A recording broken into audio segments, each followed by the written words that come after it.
Dear viewer, this is AITV and I'm pleased to welcome you to yet another episode of The Launchpad, a program where we share people's dreams and aspirations and trace the paths they have taken to fulfill them. I am your host, Asman Kazwe.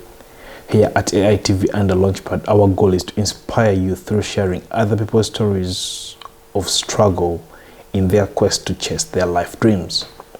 The Launchpad this time round brings you an initiative that will educate you on how to make money, save, invest, manage your debt, and build wealth. The Burlington Community Financial Center is a center launched by a group of individuals from diverse backgrounds with the aim of helping families, individuals around Massachusetts to deal with financial challenges of financial insecurities. The Burlington Community Financial Center is located on 83 Cambridge Street, Suite 2A, Burlington, Massachusetts. AITV and The Launchpad was privileged to attend the launch and brings you what transpired. Cheers!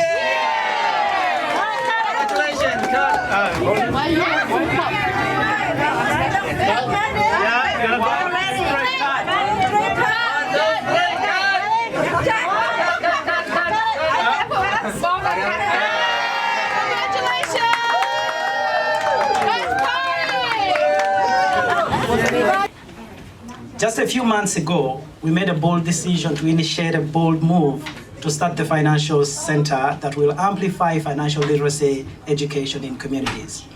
For myself, it was the realization that without an informed understanding of how money really works, it was going to be challenging to retire in time, but most importantly, to be able to enjoy time with my family and get the much needed independence or financial independence. First and foremost, I want to thank you all for being here tonight.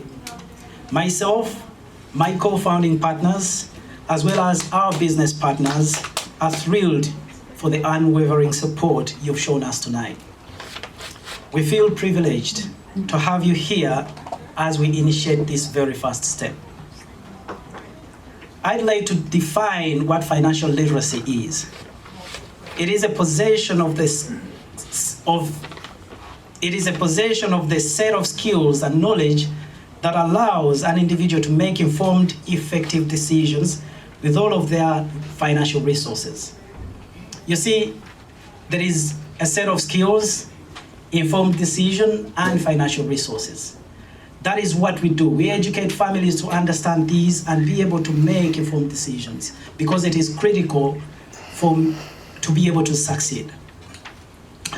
Since I have been tasked with elaborating on our involvement, you ought to know that what you see today has been a work in progress for months. It is a demonstration that people with various backgrounds who share a particular understanding of life's meaning and its values can come together unified through one mission to create something with the intention of not only impacting their lives, but also changing the way the next generation is going to think about saving and managing debt. You must learn how to make money work for you. Most people assume that when we say how money works, we refer to a financial product, but not in reality. I call this one a wealth formula. The more time you assign to your money, the better return it's gonna give. But the problem is most people never assign enough time to their money because they're always looking for the shortcut, the fast return, and sometimes that's why eventually they lose more instead of making any. Because again, they don't understand the power behind time. There, you heard it from the chairman of BCF. Earlier you heard from one of the founding members of BCF. Now let's take you to a brief tour of the center. All right, so thank you and you're most welcome. This is Burlington Community Financial Center and come in. Thank you. So just so you know, we just had a grand opening, and that's why you see the flowers. We have not been able to get them out yet, but basically, I thought you guys were celebrating Christmas. We are still in that. So it was like our grand opening / Christmas party. Okay. But this is like the reception area. So when somebody walks in, there is somebody always available to greet them and then show them out. If somebody is here to see Rogers, then they'd say, I'm here to see Rogers, and they redirect them. Right. And then the next place right here is where they would wait. Perhaps somebody comes in and we are meeting with somebody else, or there is a meeting going on. They can hang around here and wait to be seen. Okay. And then once they are ready to be seen, then we'll walk them. This is the waiting area. This is the waiting area. All right. Yes, and we'll walk right to the office, and I'll show you the office. Thank you. Please welcome. So, This looks good. oh, thank you. I like it. So, as you will notice, we are 4 founding partners, Okay. and For this center. Yes, you have so many centers around the world. we have so many centers. Is it in the US, United States of America, or it's around the world? So it's US and Canada, but also the affiliated countries like Puerto Rico. Oh. Yes. So we operate mostly in US and Canada. And Massachusetts, how many centers? So in Massachusetts, currently there are 4. This is the 4th one that we just opened up recently. So you have one in Burlington? So we have one in Lowell, this one in Burlington, which is the most recent. There is one in Lowell, there is one in Waltham, there is another one in Lynn. Okay. So currently in Massachusetts there are 4. Yep. Our organization, we are, along with my partners, we are trying to see how we can expand to other states. We are currently speaking to a few individuals in Rhode Island and Maine. Okay. So perhaps before the end of the year, we will have a center in Maine and and Rhode Island. This is where you. This is where we do the work from. Okay. So I have a partner who introduced me to the concept of the business, Kanika, who is not here today. But this is where me and her sit and do the work. Oh, this is where you do the magic from. Exactly. So I'll show you the other places. Okay. So usually we have clients come in to do consultation. Mm-hmm. They may want to come in and understand about how they can position themselves in a way that makes their visions clear. So those consultations are done freely, and this is where, perhaps before I do that, I will show you some of the team members. All the individuals you see below are the team members, and the founding partners are myself, Kanika, Sopip, and Chanti, and the others are partners as well. And then the gentlemen up are our mentors who have educated us on the business and how to be able to manage and run it. Okay. Now we talked about the consultation room. Yeah. This is the consulting room. So if somebody came in and they wanted to meet and talk to somebody about their situation, this is basically where I would be meet. Yes. So you have a one-on-one. A one-on-one. This is the diagnosis. Yeah, their diagnosis room. So I'd like everyone to know that the conversations are extremely private. We are licensed, and so we know what we're doing. We understand the relevance of protecting. So we are licensed by the state and federal government. Okay. So before you are able to do the work we do, so whatever happens here is confidential. It's confidential. And through the HIPAA regulations, we are required to be very protective of our clients' information. So if you come here and share information with us, you're guaranteed that that information is private and very protected. Yeah. So whoever works with us, we are required to be very respectful of that information. All right. And the next area is our conference room, and this is where, so we do a lot of things from within this room. We do meetings, our board meetings, the founding member meetings, the team meetings, some trainings are conducted in here, and some webinars. As you've heard, we are across United States and Canada. So a lot of times we are on our webinars, you see over 400. So, that in okay, a web that you understand. So video conferencing. Oh. So What is video conferencing? Video conferencing is we host meetings of all of us. It's difficult to bring all of us online. It's difficult to bring all these businesses together, over 400, and be able to talk about the same concepts. easily video conferencing is a video call. A video call. But with so many people. With so many centers. Yeah. Yes. So this is where you do it from. This is where we do it from. They are projected there. If we have something to present, everyone across Canada and US, at all those centers, they are able to see and hear us.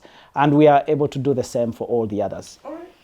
And so this is where the work does. We do some trainings here if we want to. And certainly we also use this area. So this big place. Yes, this big place. There is a drop-down projector that we utilize to make sure that we are able to share whatever we have to share with our clients. For example, I'll show you. I hope it works. So we would use the drop-down projector to make sure that if we have big groups to train, then we would use this space. This can accommodate over 100 people. So the larger trainings are usually hosted here to make sure that we are able to do everything we want to do the way we want to do it. So, and that is why we would use these spaces to be able to do whatever we are supposed to do. So we would use that space for that. So, and then, yeah, I'm seeing food. Food. So yes, we have a kitchen area because, of course, there are a lot of people who come in. They may come. They have come from their other jobs, their colleagues. Team members or individuals who have come to just learn, and somebody has just come from a job, they had an overnight, but they didn't have breakfast. We make sure we have all these available just in case somebody can have breakfast. Sometimes we have lunches, so somebody may come by and if we have something, we provide. Or we also work in an environment where if a lot is going on, you may not have a chance to go get lunch somewhere. So we have the means to have our own. Have a little snack. Exactly. Yeah, one for the road. One for the road. Yeah. And then you could meet our partners, by the way. Sophia and Chanti. These are our other co-founding partners. Nice to meet you, Chanti. And here? Yeah. And Sophia over there. Sophia. Oh, nice to meet you. Yeah. Thank you. So we're on TV and we are trying to talk about what we do, and I know we've talked about that briefly, but you could just say hello. Hi. Visitors. Thank you, visitors. Yeah, thank you. Rogers, there's been a very interesting topic you've been talking about here before you end the tour. Actually, before you get there, we have other interesting individuals that we work with. One of them is a professor at Harvard University, Dr. Dolly Amaya. She sits in this office. She's not here, unfortunately. And her husband, Alex Amaya. There is Vinny Chan, or Vincent Chan, and Michelle Som, who also sit here. So Michelle is also, she has a financial center in Virginia and Maryland that she oversees. So she also comes here. So she works both here and So you have a team of like how many people here? So our team is growing, but currently I'd say we are about, the smallest number is about 15. Those that are already consolidated, and we have about 5 who are still in the pipeline. When I say pipeline, they are still training and getting ready to start being part of our team. Okay. Yeah. As you show me out, there's a really good concept you've been talking about. Yeah. The licensing project, the licensing part. Yeah. Because one would think, our viewers are going to hear more about the product and the business. Yeah. How do I know? How do I trust you guys with my money? How do I know this is not some kind of scheme? So I was saying that first and foremost, it's important for everyone to understand that we do not take people's money. Yeah. We work as an intermediate. Actually, if somebody decides they are interested in a product, they would not give us money to invest for them. No. They give the institutions, the financial institutions that do the work to do the job. So your job is to teach, train, and then direct. Teach, train, exactly, and then and say, okay, based on your situation, we would recommend this institution or this entity, because we work with over 150 different companies. Now, as you can imagine, it's difficult for somebody to invest time to navigate all the 150 and see what would be best for them. But our job is to learn and get educated on that and be able to share whatever information we have. When it comes to college planning, a lot of people want that. So does the, apart from what you've said that you guys don't handle money, no. Does the licensing from the government help, like to people to have more trust in this kind of thing? Yeah, actually, how do you get licensed? So we get license. You get educated. You go to the state to do the license. The state has the mandate to issue a license for you to perform the job, and that means you're supposed to be educated. Once you're educated, then you go take the test. If you pass it, they will give you a certificate, but as well as they'll issue you with a license to do the job. Now, if you're not, there is no way you can be able to do the job, because every other company, to be able to deal with them, you have to be guaranteed. First, besides, once you secure a license, then you get appointed by the company to work with that company. And you cannot work with a company unless you have a license. So that is, in a way, it's a safety measure for somebody to know they are working with somebody authenticated to do that job. And not anyone that has just come off the street and starts telling you what you're supposed to do. Thanks for showing me around. Thank you, and thank you for coming around. We are so happy that we've had the opportunity to have this interaction with AITV. We really appreciate that, and I'm glad that this conversation is, in part, it addresses what the intentions of my involvement in the business is, to educate our community, to make sure we share as much information as we can, and learn from each other, because there is so much that we have to learn about. Unless we are able to share this information, nobody will have the opportunity to learn. Oh. Yes. Thank you for coming. Thank you. Much appreciated. Welcome back from that brief break. You are watching The Launchpad on AITV, and I'm your host, Asuman Kazibwe. We are still at the Burlington Community Financial Center learning about how to make money and move from a situation of financial insecurity to a financial stability situation. I had a chance to sit down with the team to have a deeper understanding of this initiative, its products, and how individuals and families can take advantage of these products. I'll go right into it. What is financial literacy, Chanti? Financial literacy is, so what we do, we are part of the World Financial Group, which we do this nationwide. I mean, it's not just happened at the Massachusetts, it happened all over the US and Canada. So I've joined this campaign about 2.5 years ago. My background is financial. I work for an accounting company. I manage the company's budget, but before I got introduced to this, I know how to manage the companies, but I don't know my own personal finances. So what Financial Literacy Campaign help people is for them to understand how to make money and save money so that they can grow, you know, to save for retirement, to save for college for their kids, and for traveling, for anything that is sustainable for them in the future. Chanti, you're saying you used to be an accountant and do budgets for the company. Is there a difference between budgeting or accounting and financial literacy? Are they two different things?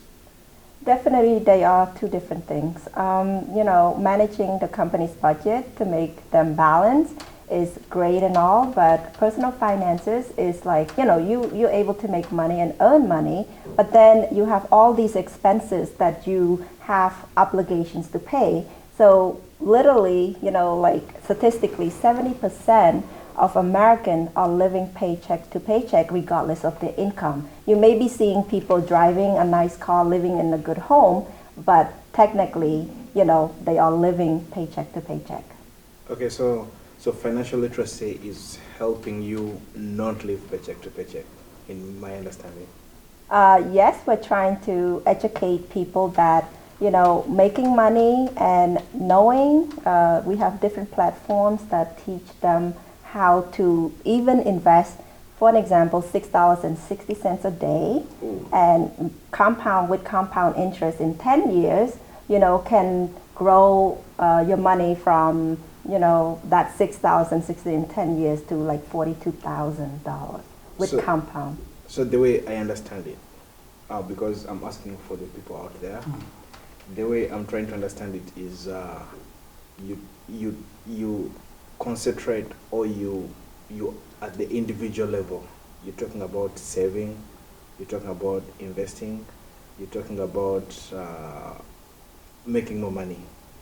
But are they me as a person, not the company, you're making me better? Yes, we are doing that. We sit with you one-on-one to assess your finances, from taking you from the beginning level to the next goal that you have set for yourself. Like, let's say, the initial stage, we sit and evaluate your finance and then help you understand where you can save $100, $200 that you don't even know you have. Rogers, I'm coming to you.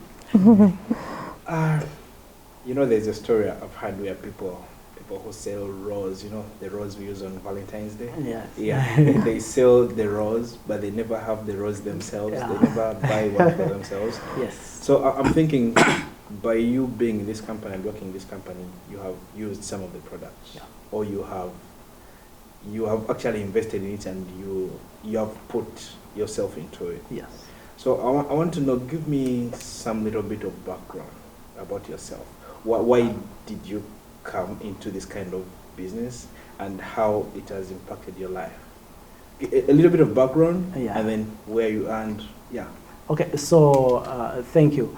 And I'm glad that Shanti has given us that brief idea on what financial literacy is. So personally, I got to learn about this almost 3 years ago, but I never took the initiative to get into it. And the reason was because, just like any other person, you hear about something, because your focus may be elsewhere, you do not take the initiative to actually listen and understand it. So basically, we just hear, but we don't listen to understand. And so at the time, because the person who had reached out to me, my friend and co-founding partner, had reached out to me and told me about it, because we were friends, I decided, I liked some of the products, some of the services. So in 2017, I was fortunate enough to get one of the products because I liked it. I'm like, okay, if I put here $250 every month, I'm potentially positioning myself to do well in 25 years from now, so I'll have a stream of income coming in. And in essence, I took that upon myself because I liked it. Now, I didn't really conceptualize the business until I had the opportunity to interact with individuals who have actually lived this way of life. And then that's when it occurred to me that I had actually had the opportunity almost 3 years ago to grasp something that would be very relevant for me and to me that I had not. And that is when I called back my friend, and I'm like, you know what? I'd like us to revisit the conversation we had long time ago, and try to understand exactly what you were telling me about. Okay, now we are seeing Rogers entering this kind of business. Yes. I want you to draw me a picture of someone who's not doing this business, and if you enter this business, what its promises are, depending on your story, you as an individual. Myself as an individual. First, there is the component of education. As Chanti has just mentioned, we may have degrees in finances. We may have MBAs. All we are educated to do is to manage corporation operations. We manage other businesses. We are not really educated on how to manage our finances, personal finances. So there is a component, once you get into this business, of understanding how to actually make your money work for you. A lot of times we have the opportunity to make money, and what we do is basically we work for money. Because when you earn your money, you start to spend it. When you earn money and the industry has been defined, or the system here has been defined to create a spending culture. You see, I'll give you an example when Christmas celebrations come up. You see how people get in the habit of purchasing stuff. No, it's not all about Christmas, but we do have bills. Bills. You have to pay rent. You have Exactly. you have to pay the car insurance. Exactly. You have to pay health insurance. You have to pay the car itself. Sometimes it's on a loan. And yeah. So I want you to draw me how this is different or how it makes it different. So the things you've spoken about, you see, some are designed, they are systemic. Like in Massachusetts, you have to have health insurance. Yeah. If you do not have it, you're penalized. When you file your taxes, they pull it out. Well, the system has also created a culture of people borrowing money. So it is very easy to incur debt unintentionally or intentionally. Because you see, we come from culture, some of us, I personally come from Uganda originally. Yeah. In Uganda, you cannot necessarily own a car with 2% down payment toward it. No, you can't. In this country, you can literally own a car with 0 down payment, as long as you promise to pay. Okay? Now, when you come into this culture and you can own a car of whatever standard that you want with 0 down payment, that in itself pulls you into a situation of getting the car, even when you do not have the money. Now, a lot of times what we don't think about is the impact that is going to incur toward your pocket. Okay? You may get a car for $40,000, $35,000, and you're going to pay that car for a period of 3 years, 4 years. By the time you finish paying toward that car, you have either paid, let's say it was $35,000, you've almost paid $50,000 toward the car. Now, the other 1,000, let's say 15,000 or 10,000, whatever it is, would have been money that is your own, that you could have utilized towards something else if you had understood the system of managing your money well. Financial literacy. Financial literacy. Okay, so another example. People, we all come here to make dreams. Dear viewers, this is AITV and you are still watching The Launchpad, a program where we bring you motivational stories that will inspire you to never give up on your dreams. I am with the founding members of the Burlington Community Financial Center and we are still learning. People, we all come here to make dreams, okay, to pursue dreams. But we'll have we'd like to live lavish ways. A lot of us purchase things we actually do not need. You see, before I got to learn about this education, I didn't know how my money was being spent. I could literally earn money every year. I'd sit down and do my taxes at the end of the year and realized I had earned, let's say, $85,000. And then I look back on the things that I have actually that are statements toward that, nothing. Yeah, I was talking to a friend recently and that kind of thing came out, where you go to a job that you paid well, they give you good money, and you work there for, say, a year or 2. And after those 2 years, someone asks you, what did you achieve from that job? And you have nothing to show for it. Exactly. Nothing. So yeah, you could go ahead, tell me Yes. more. I want to know more about, because yeah, the scenarios we know them, the problems we know them, the bills, and then the spending. So these products, how do they help you? And if you don't mind, could you share for us, even if you don't name the product, like for example, this product, we have this product which can help you do this and that. Okay. Yeah. So first we have a service, which is the education component. We educate families, individuals, which is free. We host workshops and trainings for those who are interested in understanding how to manage their money and grow it.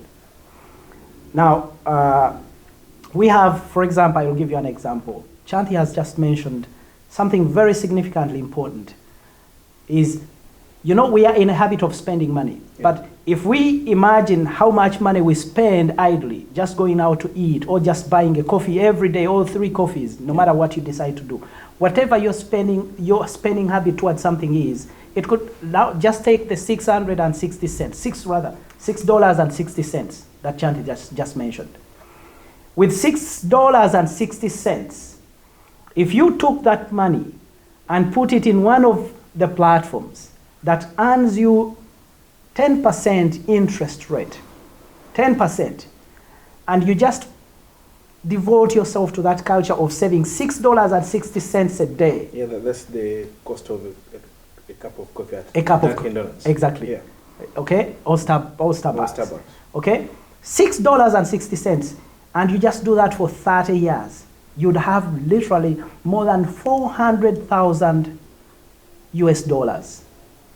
400 with just $6.60. Could you repeat that for me, please? So if you just take $6.60, yeah, and just get into a habit of, let's say you're paying yourself, you just decide to put $6.60 in a platform as money you're paying toward yourself, just like you're spending toward other things. You say, okay, let me save this for use at a later time. You put it in a platform that gives you 10% interest rate for 30 years. Now imagine, let's say you're 30 years old now, and you're looking at 60 years. You just want to have some money you can use once you attain 60 years. I guarantee you that with that rate, that platform, you'll have more than 400,000 US dollars accessible. Wow. With just putting aside $6.60. Now, a lot of us don't know that, and we never think in such terms.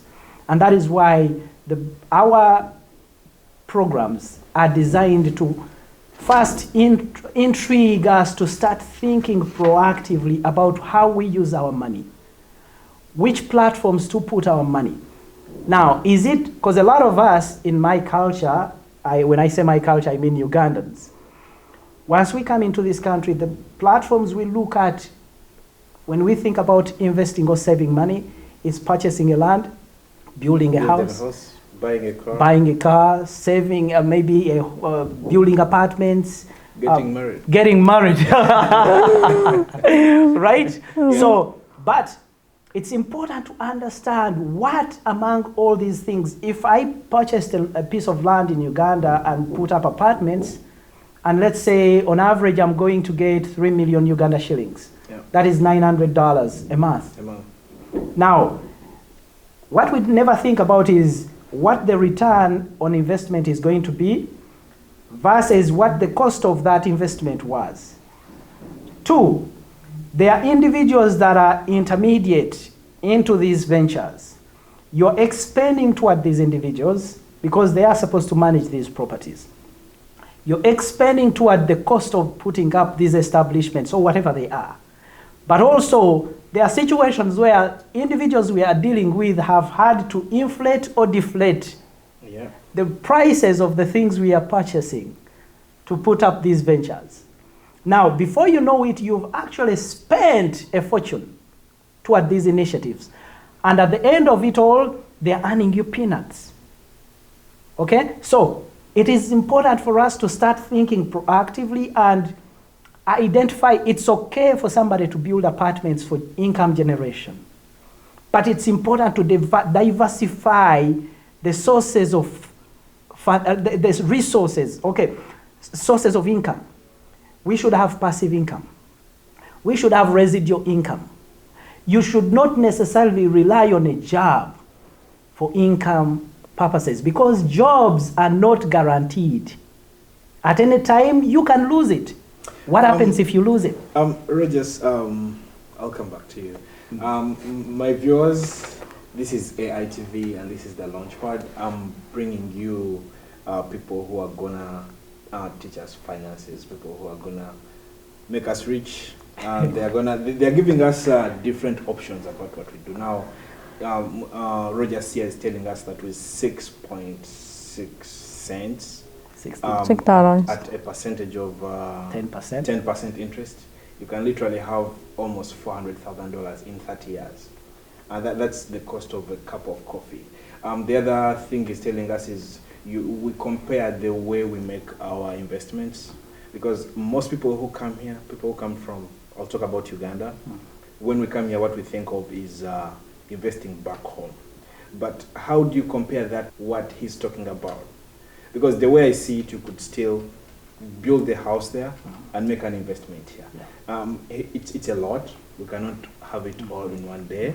Yeah, if you want to talk to Muyanja, Rogers, and Chanti and Sophia, you'll have to come to World Finance Group, which is in Burlington, Burlington Community Center, Burlington Community Financial Center, which is in Burlington, Massachusetts. Yeah, talking about Burlington, Massachusetts, Sophia, what is Burlington Financial Center, and what are your vision, mission? What made you guys start? You could just first tell me the mission and vision, and then how did you decide to start this financial center?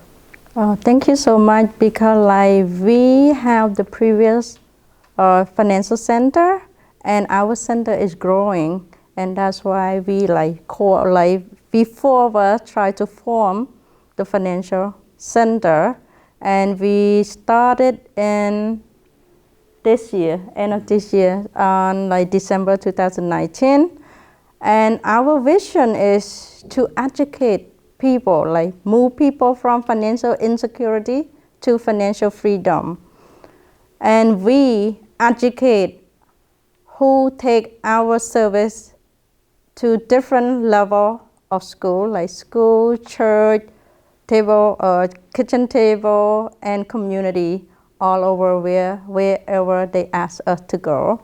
And our mission and our concept is to manage and save money, to grow our money, and most important, how to make it simple, practical, and doable for everyone to do it.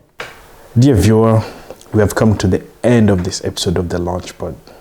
I hope you have learned something from the team here at Burlington Community Financial Center. If you want to learn more, do not hesitate to visit them. The Burlington Community Financial Center is located on 83 Cambridge Street, Suite 2A, Burlington, Massachusetts. From us here at AITV, we say catch you next time when we bring you yet another inspiration story and dream. I'm your host, Asman Kazwe. Until next time, bye.